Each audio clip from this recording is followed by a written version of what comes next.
There was a time when Friday night in America meant one thing: a trip to Blockbuster. Families walked through bright blue stores, searching shelves packed with movies. Kids rushed to the new releases section. Parents argued over comedies and action films. By the late 1990s, Blockbuster was everywhere. At its peak, Blockbuster had more than 9,000 stores around the world, millions of customers, billions in revenue. It wasn't just a business, it was a giant. And giants usually believe they can never fall. But while Blockbuster was dominating the world of entertainment, a much smaller company was quietly being built in California. A company called Netflix. In 1997, Netflix looked harmless. It had no famous stores, no giant brand, no empire.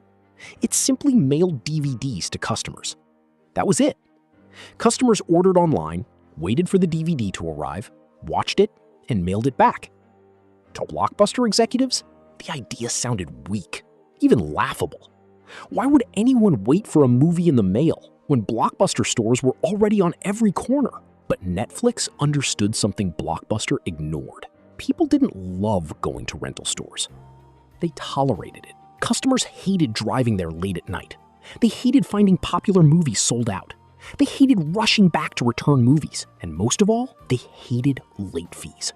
Late fees became one of Blockbuster's most profitable weapons. If customers forgot to return a movie on time, they paid extra. Those extra charges generated hundreds of millions of dollars. For Blockbuster, late fees were a gold mine. For customers, they were a reason to leave.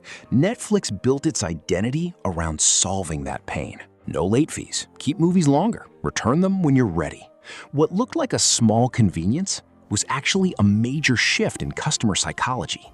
Netflix wasn't just renting movies. It was removing friction. And friction destroys loyalty. In the year 2000, something happened that would later become legendary. Netflix co-founder Reed Hastings reportedly approached Blockbuster with an offer: sell Netflix to Blockbuster for around $50 million. Blockbuster refused. Executives reportedly laughed at the idea. It was one of the most expensive mistakes in business history. Netflix kept growing, slowly at first, then faster. Its subscription model gave predictable revenue. Its website collected customer data. It learned what people watched, what they liked, and what they wanted next. Meanwhile, Blockbuster stayed focused on stores. Thousands of stores. Huge rent payments. Massive staff costs. A business model built for the past. Then came the internet revolution. Faster connections, better technology, new habits. Netflix saw the next wave before most people believed in it. Streaming. Instead of mailing DVDs, customers could press a button and watch instantly. No driving, no waiting, no returns, no late fees. Just play. It was the future. And Blockbuster was still standing inside physical stores, protecting yesterday. To be fair, Blockbuster did try to respond.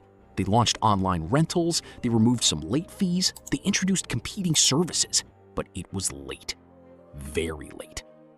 This is a brutal rule in business. When a giant reacts slowly, a smaller company can move faster than the giant can turn. Netflix was built for change. Blockbuster was built for scale. And scale can become a trap.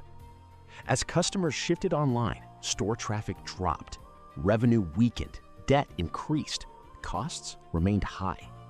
Thousands of locations that once looked like power now looked like burden. Every empty aisle became a warning. Every closed store became a headline. In 2010, Blockbuster filed for bankruptcy.